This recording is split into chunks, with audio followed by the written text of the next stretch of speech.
Vous êtes dirigeant et vous avez compris que la cybersécurité, ce n'est pas un sujet réservé aux informaticiens, c'est un enjeu stratégique, un sujet à piloter comme un véritable projet d'entreprise. Vous avez peut-être déjà fait un bout de chemin, vous avez identifié vos systèmes critiques, pris conscience des risques, fait le point sur ce qui est protégé ou pas. Si vous ne l'avez pas encore fait, rassurez-vous, nous avons une playlist de vidéos simples à suivre et qui vous permettront de le faire. Si vous avez déjà en tête ces 3 éléments, une question se pose. Par où commencer pour passer à l'action? Comment ne pas partir dans tous les sens? Et surtout, comment savoir si on est vraiment dans la bonne direction? C'est exactement ce que nous allons explorer maintenant. Comment transformer vos constats en plan d'action clair, structuré et surtout réalisable. Pas un chantier interminable, pas une usine à gaz, mais un cap simple avec des priorités visibles et un rythme tenable. Bienvenue dans cette vidéo conçue pour les dirigeants qui veulent reprendre la main sur leur cybersécurité. Dans cette série, pas besoin de jargon technique. Pas besoin d'être ingénieur. Nous vous donnons juste une méthode claire,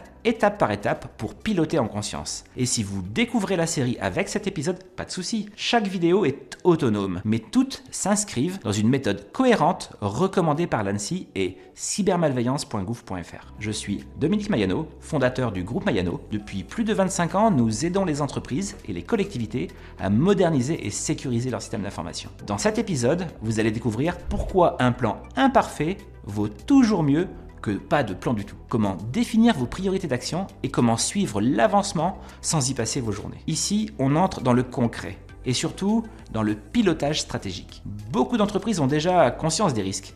Elles voient bien qu'il y a des failles à combler et des choses à sécuriser. Mais malgré ça, elles restent bloquées. Pas par manque de volonté, mais parce qu'elles ne savent pas par où commencer. Résultat, elles sont confrontées à 2 scénarios classiques. Soit elles s'épuisent, elles installent un outil ici, changent une règle là, mais sans fil conducteur. Soit elles attendent trop en se disant « on verra ça après l'audit ». Quand on aura le budget, quand ce sera plus calme, ce qui peut causer d'énormes problèmes par la suite en cas d'incident. Quel que soit le scénario, rien ne bouge vraiment. Ce n'est pas un manque de compétences, c'est un manque de cap. Si vous n'avez pas de feuille de route, si vous n'avez pas d'ordre de priorité, si vous n'avez pas d'outils simples pour savoir où vous en êtes, le risque, c'est de laisser ce projet inachevé. Ce qui va mobiliser les équipes et les plans cyber qui resteront dans un tiroir et qu'on ressortira le jour où on aura un vrai problème. Pourtant, en tant que dirigeant, vous savez déjà piloter des projets. Vous le faites tous les jours pour vos activités commerciales, RH ou financières. Ce qu'il vous faut ici, ce n'est pas une expertise technique, c'est avant tout la même clarté que dans vos autres projets. Et c'est là qu'un bon plan d'action fait toute la différence.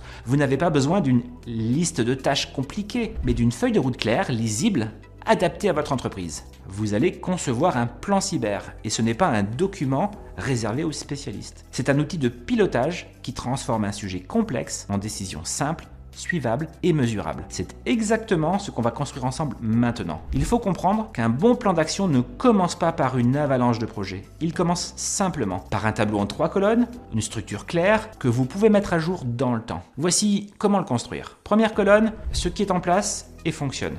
Ce sont vos acquis, vos protections actives, connues, maîtrisées. Les noter noir sur blanc permet de s'appuyer sur du concret et de reconnaître ce qui est déjà solide. Deuxième colonne, ce qui est à renforcer ou structurer. Ce sont les dispositifs existants mais à consolider. Par exemple, une sauvegarde en place mais jamais testée, une charte informatique diffusée mais jamais signée, des droits d'accès utilisateurs à clarifier. Troisième colonne, ce qu'il reste à mettre en place. Vous y inscrivez les protections absentes. Pas pour tout faire d'un coup, mais pour avoir une vision nette des priorités à venir. Et dans cette dernière colonne, posez-vous 3 questions pour hiérarchiser vos efforts. Est-ce que cela concerne un actif critique? Est-ce que le risque est important? Est-ce que l'action est simple à mettre en œuvre? Avec ces 3 colonnes, vous obtenez un plan lisible. Pas un dossier complexe, c'est une carte stratégique que vous pouvez consulter, partager et suivre dans la durée. Il vous aide à prioriser vos efforts, prendre des décisions au bon moment et piloter dans la durée sans vous disperser. Même imparfait, ce plan vaut toujours mieux qu'un flou total. Il vous donne de la visibilité et surtout,